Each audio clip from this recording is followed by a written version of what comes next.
Forget everything you thought you knew about Excel's limits. What if your spreadsheet could do more than just calculate numbers? What if it could understand language, summarize feedback, and think creatively? Today, we are not just writing a macro. We are building a bridge between the classic power of VBA and the revolutionary intelligence of Google's Gemini AI. You're about to give Excel a brain, turning it from a simple grid of cells into a powerful automated assistant. Now you might be wondering, how is this different from Microsoft Copilot? While Copilot is fantastic for its built-in features, the approach that we will see in this video will give you the ultimate control. We aren't using any pre-built interface. We are writing our own prompts, calling the API directly, and building a completely custom workflow. This means more power and more flexibility. Alright, let's see this in action because seeing is believing. And here's the scenario. We've got a sheet filled with raw, detailed customer feedback in column A. Some of these comments are quite long and detailed. My boss just wants the gist of each one, a short summary under 100 characters. Manually, this could take forever, but we've got an AI-powered macro. In cell D2, I've typed my instructions for the AI, summarized this comment in one sentence with not more than 100 characters. That's it. Now watch this. Let's run the macro. And just like that, column B is populated with perfect, concise summaries. Every single comment is analyzed and shortened in seconds. And that's the power we're talking about. But let me show you the shocking part. What if my boss comes back and says, I need you to rate these comments. Are they excellent, good, average, bad, or horrible? Do we need to now rewrite our code? Not at all. We can just change the prompt. I'll go back to cell D2 and type in my new instruction. That's it. Let's run it again. Boom! Instant categorization. The macro adapted in real time without a single change in the VBA code. And the applications for this are limitless. From drafting emails to analyzing financial reports to generating marketing copies. All of these from inside Excel. But if you think this is cool, stick around. Because what we build today will be the foundation for our next video where we'll teach VBA to scan and understand PDF invoices in any format. We live in exciting times. And it's time our skills evolve too. Let's get started.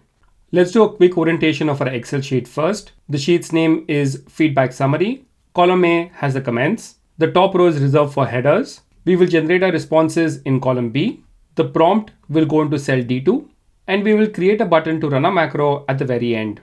And at the very minimum, we need to build a loop that iterates over each comment and attempts to do something with it. Let's build this basic setup first. Alt F11 to go to the VBA editor. I have a blank module set up. Let's create a sub. Now let's declare our variables. I'm going to just declare all of the ones we need in one go, but we'll use them progressively as we cover each relevant concept in our build. This one will handle our API request. We'll store our Gemini API key here. This will be for the full URL we will send a request to. This is what we will send to the AI. And this will hold what we get back from the model. This is for the last use row in our sheet. This will be our iteration variable. We will store our comment out here. Our prompt from cell D2 will go here. This will be for the JSON body that we send in a post request. We will store the final summary returned by Gemini out here. And this is to reference a worksheet. So let's do that first. We will set a reference to the worksheet that we're using. Let's clear any previous data in column B from row 2 onwards. So we're skipping the first row down to the very end. Now let's grab the last used row in column A.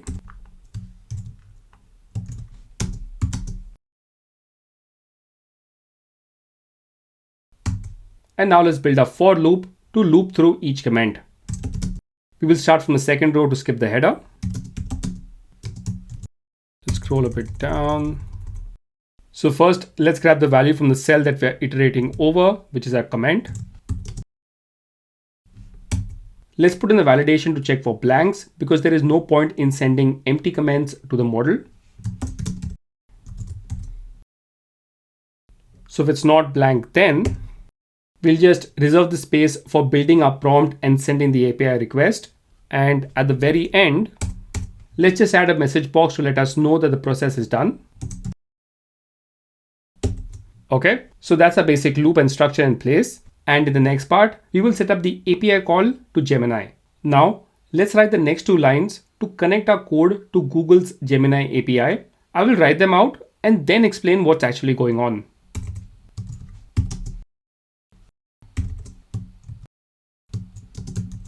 All right, let's pause and talk about what's actually happening in these 2 lines, because this is the heart of how we connect Excel to Gemini. There are 2 key concepts here, the API and the AI model. First, let's talk about APIs. An API, or application programming interface, is just a way for 2 software systems to talk to each other. The most common way to describe an API is to think about it like a waiter at a restaurant. You give the waiter your order, that's your request. The waiter goes to the kitchen and hands over your order. Then they bring back your meal, which is your response. In our case, Excel via VBA is sending a request over the internet to a specific URL, also known as an endpoint. This endpoint gives us access to Google's Gemini API. As part of our request, we send a comment and a prompt saying something like, please summarize this. And the Gemini model processes it and sends us back a response, which is the summarized text. Now, let's talk about this line here. This API key is a constant that's going to hold our actual secret API key. And I'm going to define this constant in a separate module, and I will explain why I've done this separately when we get to it. But for now, what is an API key? It's essentially a password for your application. It tells Google who you are and whether you are allowed to use the Gemini API. And it also helps Google track your usage because API calls are usually metered or rate limited. All these concepts we will cover shortly, but for now, just keep this at the back of your mind that this is how Google knows how many requests you're making. And this will be especially relevant because we are going to use the free tiered service. And one very important thing, your API key is sensitive. Never share it publicly. I'm storing it as a constant in a separate VBA module, which for this video tutorial is fine, but you might want to password protect it and save it in a separate file. Anyways, next, let's check out how to get this key. Getting an API key is free and straightforward. Let's walk through it. From your browser, let's visit Google AI Studio. You might be prompted to sign in. Click on Get API Key. Accept the terms and conditions. Find the Create API Key option, click on it.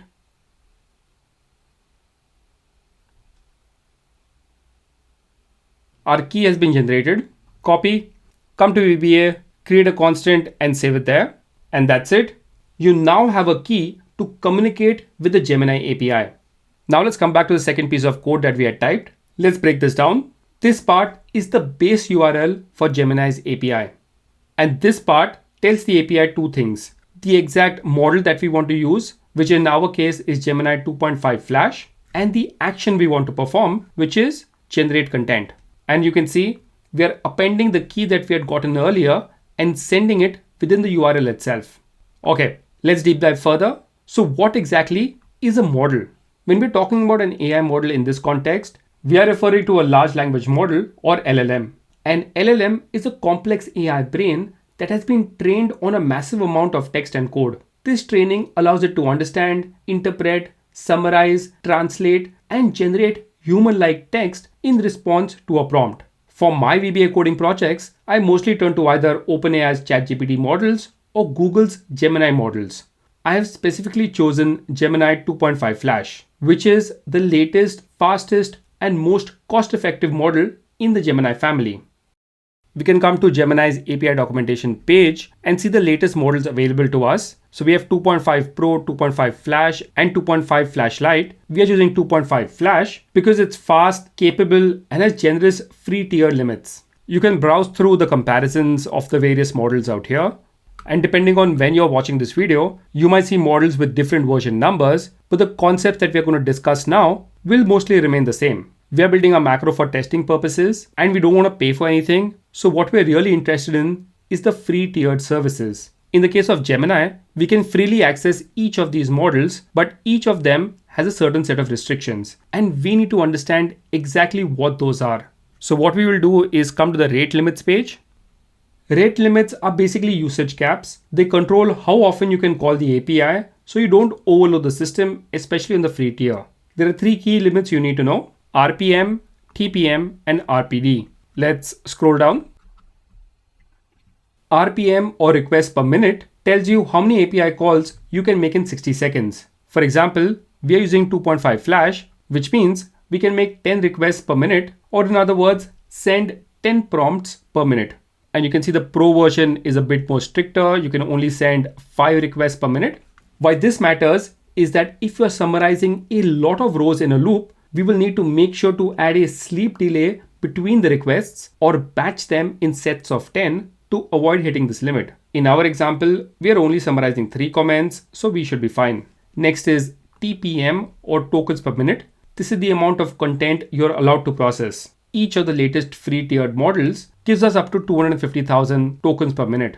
And the older models give us a generous 1 million tokens per minute. Tokens are words or group of words. For example, one sentence roughly equals 20 tokens. So unless you're working with big documents, you'll rarely hit this limit.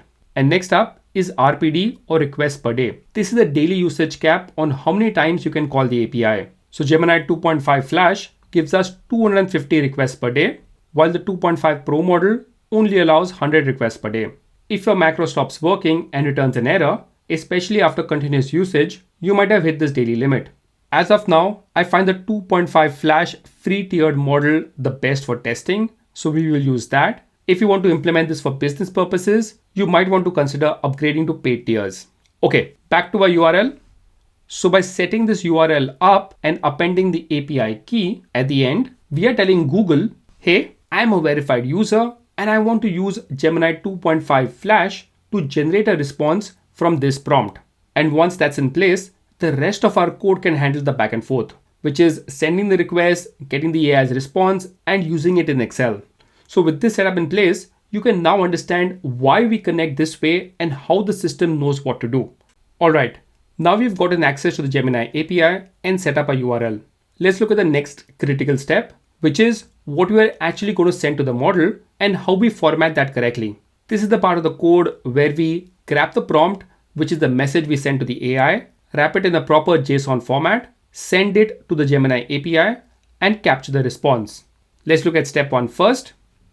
We have our prompt in cell D2. This is a natural language instruction we are giving to the model. And remember, LLMs like Gemini work best when you give them clear, concise, and specific prompts. So here I'm saying, please summarize this customer comment in one sentence with not more than 100 characters.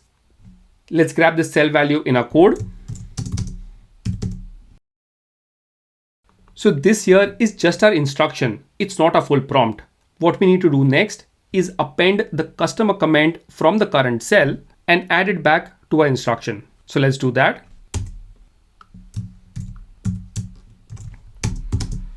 Grab the prompt. I'll just put in a unique separator so that the model can distinguish between the instruction and the comment. And let's add the value from the cell, which is our comment. Okay, let's go to step 2, which is wrapping the prompt in JSON.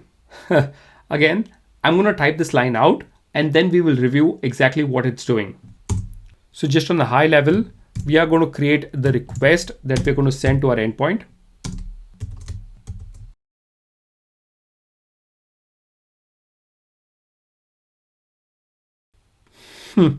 This does look a bit scary and it needs to be exactly perfect, which means I'm 100% sure that I've missed out something out here, but that's fine. If there's an error, we'll just handle it. But okay, what is this? This line creates what's known as the payload. The payload is simply the actual data that we are sending to the API, which in our case is the prompt we want Gemini to process. This data must be formatted in a specific way called JSON, which is short for JavaScript Object Notation. JSON is the universal language for communicating via APIs. Here we have condensed the JSON onto a single line because we want to send it as a string. But in reality, what we are sending would look something like this, which is much clearer. So JSON is a lightweight and easy to read format that uses key value pairs to structure data, making it the most common way information is exchanged between web services. So Gemini expects a request to follow this very specific structure. Here's our key and here's the value. So you've got contents, paths, text, and we're appending the prompt which is coming from our variable. Hence you can see the and out here. Another thing about JSON is that the keys and the values are wrapped in double quotes. But because this is VBA, we need to escape all the double quotes with 2 double quotes. Otherwise, this string will not comply. And if any of this formatting is even slightly off, Gemini won't know what to do. So it's very important to get this right. Moving on to step 3. Now that our API key is ready and our prompt is wrapped in JSON, it's time to actually send the message to Gemini. First, we need to establish our internet connection. For that, we need to create an instance of the win HTTP request object. Let's do that here. We're using late binding. So we'll go with the create object method. Okay, I don't want any more mistakes, so I'm just going to copy the object name directly.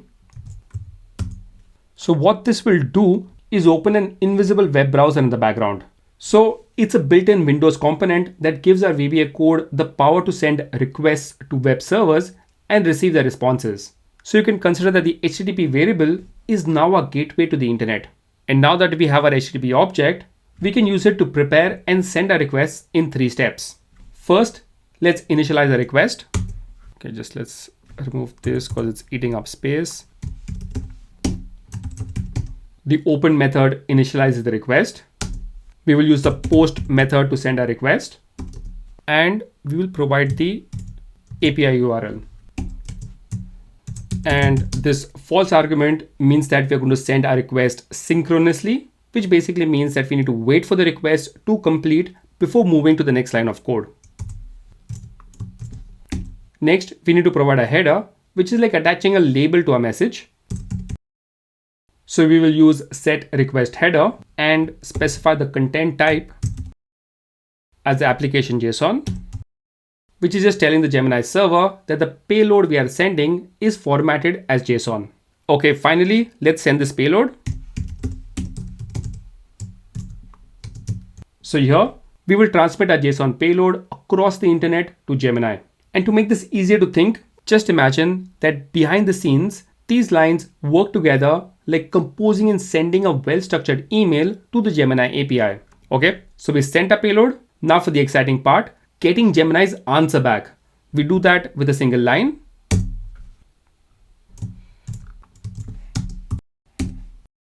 After our send method fires off the request, our VBA code waits. Once Gemini processes our prompt and sends back a response, the .response text property captures the entire response as a plain text string, and we'll assign this string back to our variable response. This response is also in JSON format, and it contains not only the summary we asked for, but also a lot of useful metadata. And just to test all of this code in general, let's use debug.print to print the first response to the immediate window in our VB editor.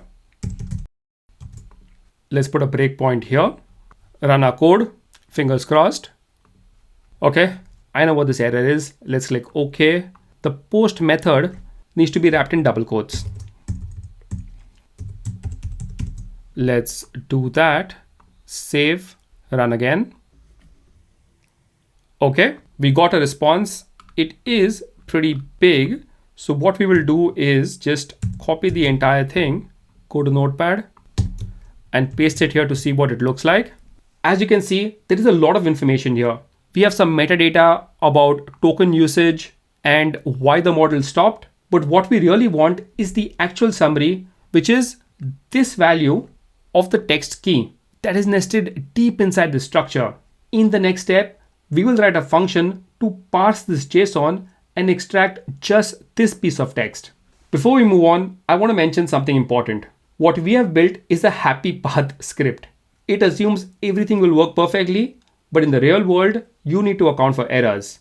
Test your API endpoints first. Before writing complex VBA code, I highly recommend testing your API calls in a dedicated tool like Postman. It allows you to easily tweak your request URL, headers, and JSON payload to confirm everything works. Once you get a successful response in Postman, translating that work request into VBA is much easier and saves a lot of troubleshooting time. And second, prepare for errors. Even with a perfect request, things can go wrong. The API service might be temporarily down, you might have an invalid key, or you could have hit your daily usage limit, which is the rate limits we discussed earlier.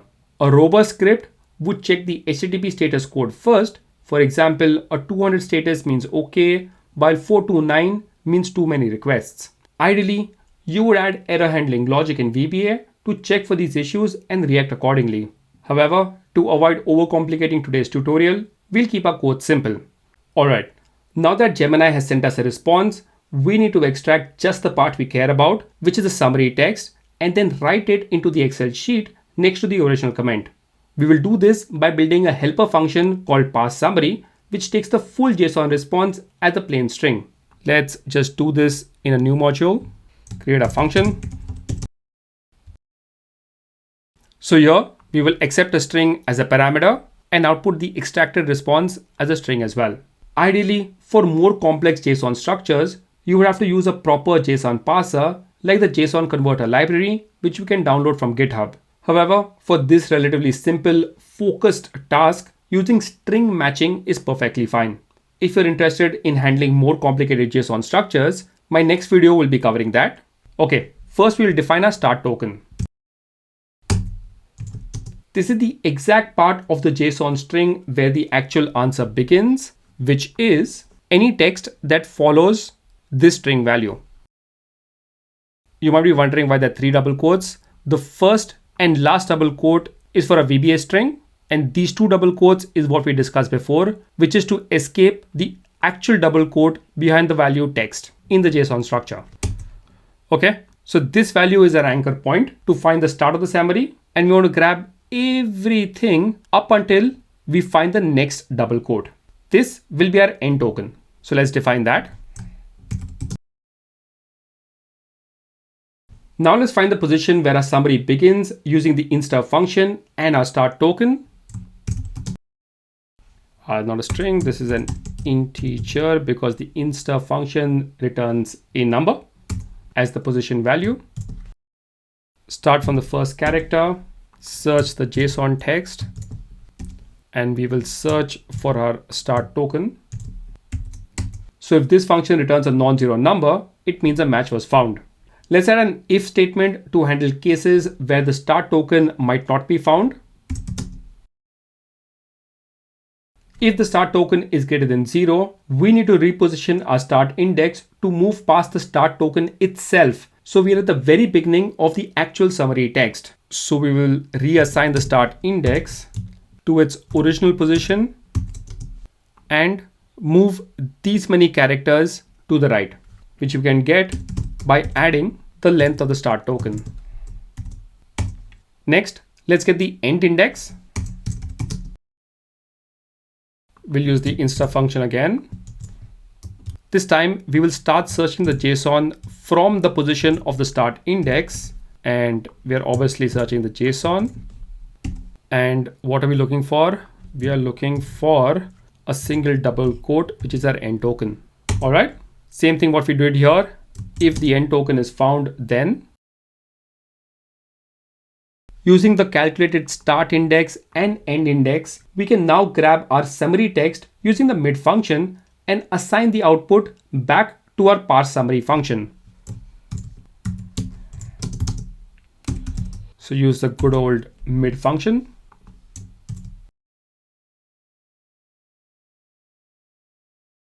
So what we have so far will give us back exactly this, but larger responses tend to have extra characters such as \n for a new line and double quotes, which is an escaped double quote that you can put inside the JSON string. So let's make some provisions to handle those.